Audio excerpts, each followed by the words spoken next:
conservative values network where we strive to preserve, protect, and defend those ideals and documents that have made this country the greatest nation in human history, including the English and American Bill of Rights, the American Declaration of Independence, the United States Constitution, and the Emancipation Proclamation. With me today is my friend and co-host Ray Snell. Ray, good to see you. Nice to see you again. Before we begin, I do want to say one thing.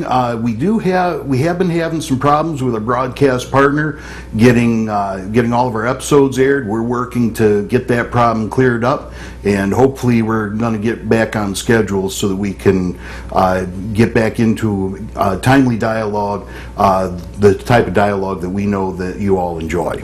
So, Ray, as we tape, it's right after the Supreme Court's disastrous decision on Obamacare, and there's a lot to say about it. Well, disastrous for who? Obama, the Democrats, or the millions of people who will probably lose coverage, and we'll all see our premiums go up. And although there aren't death panels, there are death panels. Mm-hmm. And we'll be talking about that a little bit today. Certainly, Roberts had an interesting interpretation. Yes, he did. To say the least. Looks like, and I predicted this before the decision, that Roberts would change his vote. Yep. He would let the left media change his mind for him. Mm-hmm. And that's not what a Supreme Court justice is supposed to do. Supreme Court justice, and Roberts said it the best when he was confirmed. I'm here to call balls and strikes. That's right. And he didn't. No. He threw the pitch. Even the people who agreed with him, he's trying to determine the score. They disagreed with his interpretation. So the 4 liberal votes who voted yes with him said, you're off base, man. Right, yeah. And the conservative side, which was ready to agree to part of Obamacare, absolutely rejected all of Roberts' opinions. As well they should. I've been saying since the decision came out that if John Roberts had tortured a person the way that he had tortured the Constitution to make it say what he wanted it to say, John Roberts would be in jail right now. Well, yeah, probably, but and I'm in no form, shape, believe that Obamacare is constitutional. I'm not sure which. I don't care what the Supreme Court ruled. It's like Roe v. Wade. They made new law, new constitutional law. Plessy versus Ferguson, for that matter. So it's a bad decision, but he did basically say. He did say basically this is a bad decision. It's up to the American people to fix it. Right. So it's got to be done like the ballot box. Let's do that in November. Right. Well, here's the problem. The problem that I have that's at the crux of the Roberts decision, and that is that what Chief Justice Roberts is implying in his decision is that the federal government has plenary power to tax, which it does not. Under the United States Constitution, a tax can only be valid if the purpose is valid. And that's where Roberts got it wrong, because he was absolutely correct in saying that Obamacare is a violation of the Commerce Clause. It is a violation of the 10th Amendment. Therefore, what he should have done as a judge is to say that because these purposes are unconstitutional, therefore the tax, the penalties are unconstitutional. Mm-hmm. And instead he severed that and said, well, the federal government can tax whatever it wants to. And and you've really got to you've got to stand the Constitution on its head to come to that kind of reasoning. You really do. One of the first jokes I heard after the ruling was, hey, I went into the grocery store, didn't buy a pack of gum, and they charged me $3.25. Exactly. Yes, I've seen pictures of that all over social media. It's amazing, and that's what we've now said, that the government can say you have to buy this, or we're going to tax you for not buying it. Right. And I think the first thing I said on my social media Facebook was, okay, tell me what Obamacare I'm going to have to buy next. Right. Yep. Yeah. If you can make me buy insurance, you can make me buy a car. Sure, and the taxing power is extremely coercive, and that's one of the reasons why it was so very well defined in the Constitution, and that's where Roberts got it wrong, because in Article 1, Section 8, it very clearly specifies that the federal government can tax, but only for the purposes that are allowed in the Constitution. The federal government cannot pass any tax it wants to for any purpose. You mean the government is supposed to be limited? What a novel idea! I know, but that's what those dead white European males were trying to achieve. Absolutely, two and a quarter centuries ago. And when we have Obama saying this is not a tax, there's no taxes, I'm going to go through some of the taxes that we now have with the Obamacare tax being approved. The individual mandate excise tax. Coming at you January 2014. Yep. Anyone not buying qualifying in health insurance must pay an income tax surcharge according to the higher of the following. Up to 1% of adjusted gross income, up to 285, and then when you get, and then it's ramped up. That 285 in 2 years goes to $2,085. In 2 years. Right. It goes up 1,000%. Right. Employer mandate tax. If an employer does not offer health coverage and at least one employee qualifies for a health tax credit, the employer must pay an additional non-deductible tax, non-deductible, because you can't take it off your gross now. Right. It's just a penalty tax of $2,000 for all full-time employees. So if one qualify, you have 20 people on payroll, but You're paying qualifies. $2,000 for each of those employees. Yes. What a great thing. A surtax on investment income. This increase involves the creation of a new 3.8% surtax on investment income earned in households making at least $250,000, or if you're 200,000 single. Which a real estate agent like yourself, seeing you sell for Cervell Realty, you've got to just love that, because now that sucks the equity right out of a home. It really does. And now this is on investment income. It's not on your personal. They've made it very clear on this. Not yet. But we know that the government's going to be starved for money once they have to start paying for this. Remember, we're going to ramp up 4 years to pay for 6 years of benefits. Sure. What a deal! 10 years of taxes for 6 years of benefits. But then what do we do when that comes to a close? And that's where other nations are so instructive, is that we're going to go even deeper into debt than what we are. Again, I go back to the example I've used on this show before. When Britain started its National Health Service in 1948, it had to borrow money to do that, and the money to pay off the health coverage for 1948 was not paid off until 2008. Well, yes. What's that mean? We got to have more kids. Oh, but sure. There's less kids. Excise tax on comprehensive health insurance plan. Guess what? If your employer has a good health care, you're going to pay tax on it. And the government calls it a Cadillac plan, and that means that your health insurance costs $10,000 for a single, or $27,000 for a family, $27,000, and that's pretty darn good insurance, depending upon where you live. You're going to get hit with a tax. That's insurance that I pay for myself. 40% excise tax. Yeah.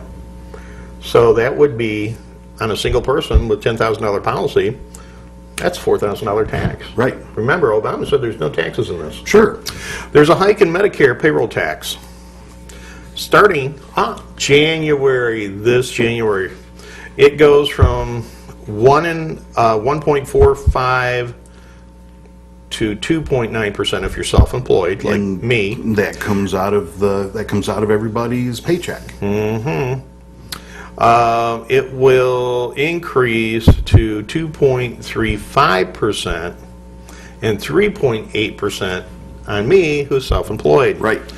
Medicine cabinet tax. No longer will Americans be able to use health savings accounts because you're too stupid to spend your own money. The government's got to do it for you. Yep.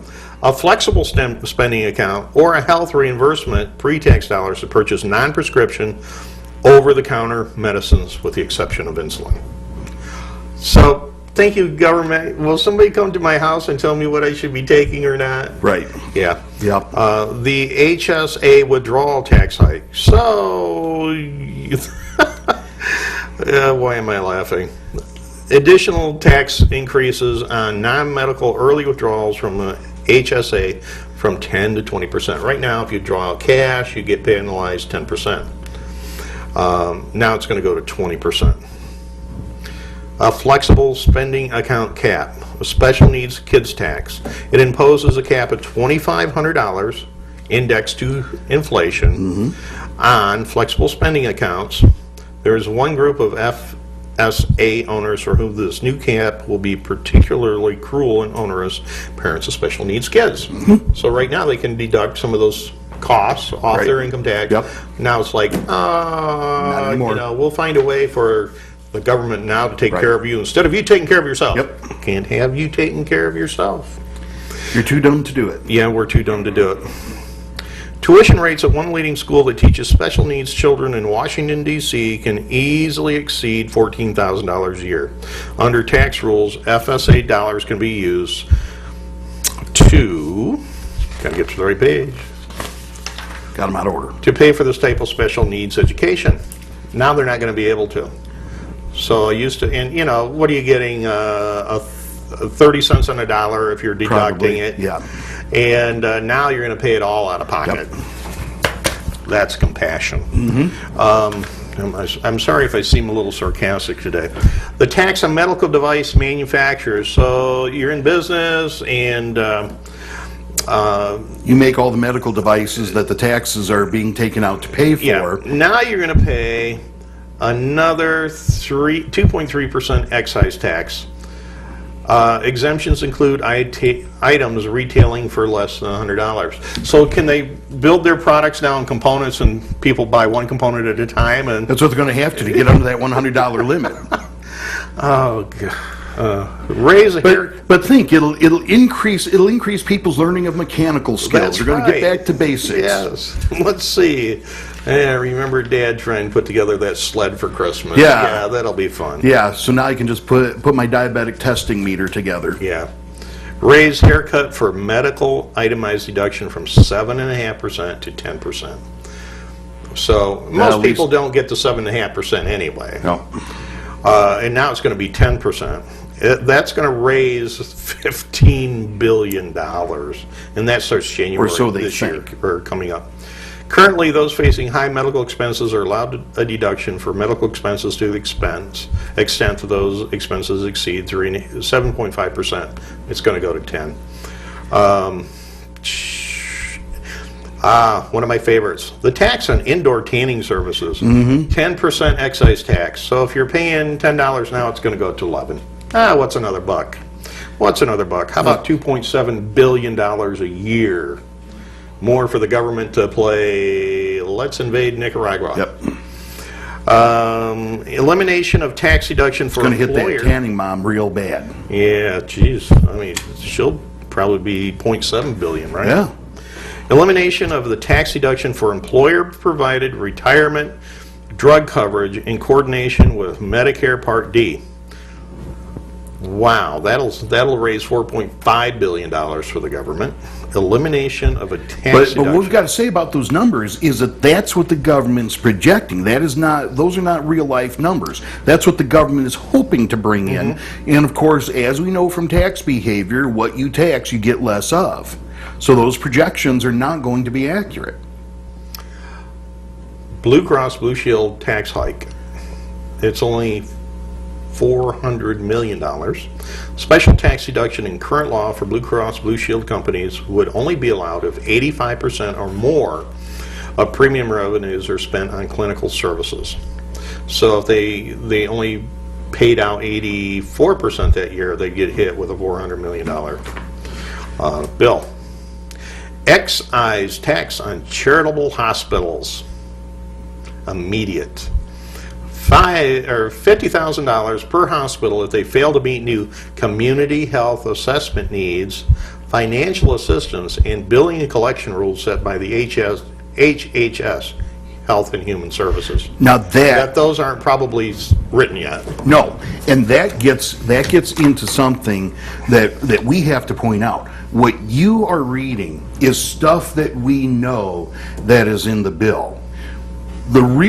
Probably the most onerous parts of this bill are the things that have yet to be decided by bureaucrats in the Health and Human Services Department because of all the discretionary things that the Obamacare Act allowed for. And these are unelected, unaccountable bureaucrats. Absolutely. Whose job is, as defined by Obama, is how do we milk this cow for all it's worth? Absolutely. How many dollars can we wring out of the American public because they're too stupid to take care of their own health needs? And as we all know, government bureaucracies do not go away, they do not get smaller, and they will be feathering their own nest the whole time. Absolutely, they got to make themselves indispensable. But there are years, literally, quite probably millions of decisions that these bureaucrats are going to be making under this discretionary authority in Obamacare that are going to be on top of what you're reading here. Again, this is the stuff that we know that is specified in Obamacare,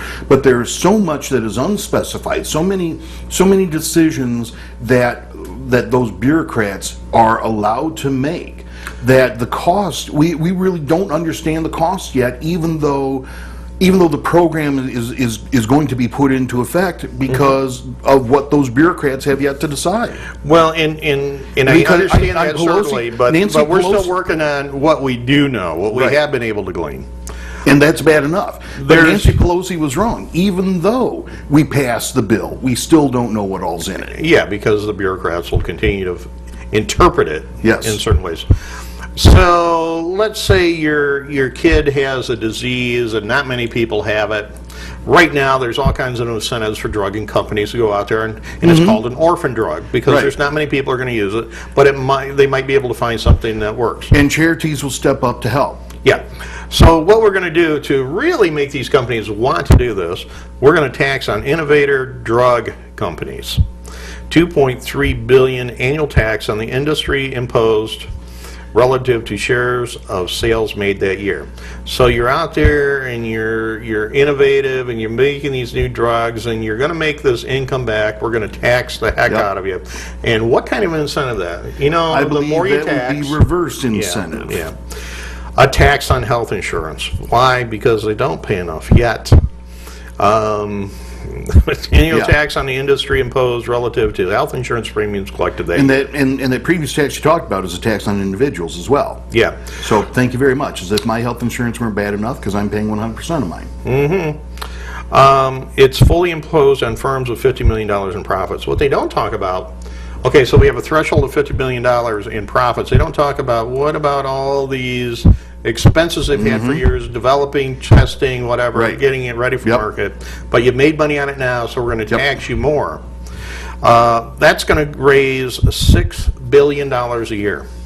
I'll believe it when I see it. There will be a $500,000 annual executive compensation limit for health insurance executives. That will save $600 million starting January 2013. And of course, get you a whole bunch of mediocre executives. Well,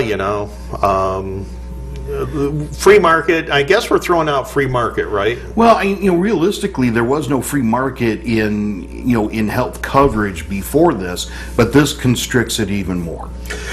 Next, to make sure that the government's going to get their fair share, your employer is now going to have to report your premiums on your W-2 so the government can have that handy. And they can automatically figure out how much your bill's going to be. And who is going to enforce that? But none other but those kindly folks at the Internal Revenue Service. Of which 17,000 will be hired to take care of health care issues by itself. Yep. 17,000 IRS officers knocking on your door saying, you paid $5 more for this than you should have, and we're going to tax you 400%.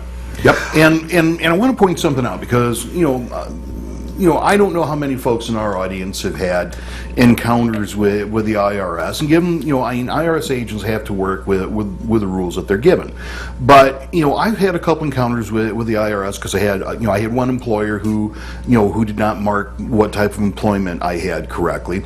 But when the IRS investigates something, they don't come and ask you questions and say, hey, can you explain this? What the IRS does is say, hey, we have decided that this is wrong and you owe us money unless you prove otherwise. Yeah. Isn't that So wonderful? when it comes to tax law, you are guilty until proven innocent, and that's what people are going to be facing with this increased enforcement by the IRS under Obamacare. Is that if they've got a question about your health insurance, they're not going to come ask you about it. They're going to say, we determined that you owe us money. Now you prove that you don't. Yeah.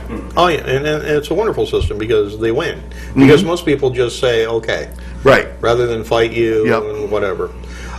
Three other things left here that I know about. Corporate 1099 miscellaneous information reporting going to raise $17 billion. This is going to cost huge amount of money for small employers having to comply with this, probably as much as it's going to raise. Yep. Black liquor tax of $23.6 billion, and this number is spread over the 10 years. This is a special tax increase on a special type of biofuel. We'll talk about biofuel here soon because there's something else interesting going on with it. The codification of economic substance doctrine. Now you teach that, right? I'm sure. I teach economics from time to time. Yeah, and it's under Marxist 101. Yep. This provision allows the IRS to disallow completely legal tax deductions and other legal tax minimizing plans just because the IRS deems that the action lacks substance and is merely intended to reduce taxes owed. So when I deduct the legal mileage when I'm doing my job, which is running around the countryside showing people homes, Yep. I'm not going to be able to deduct that if they determine that I solely do it to reduce my income tax. Wow, what a wonderful law. Shackles anybody? Yeah. I'm and just amazed. We have seen this in every country where some sort of government health coverage like this has come about, where these programs just strangle the country. They strangle the country in debt. They strangle it in regulation, and the only way to get around this is to undo it.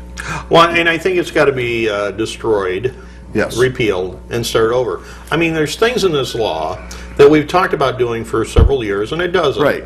There are some good things in the law, but not very many, and they're outweighed by the bad. But I think we all agree that pre-existing conditions need to be covered. You can't blackline people out or redline people out to a point. Right.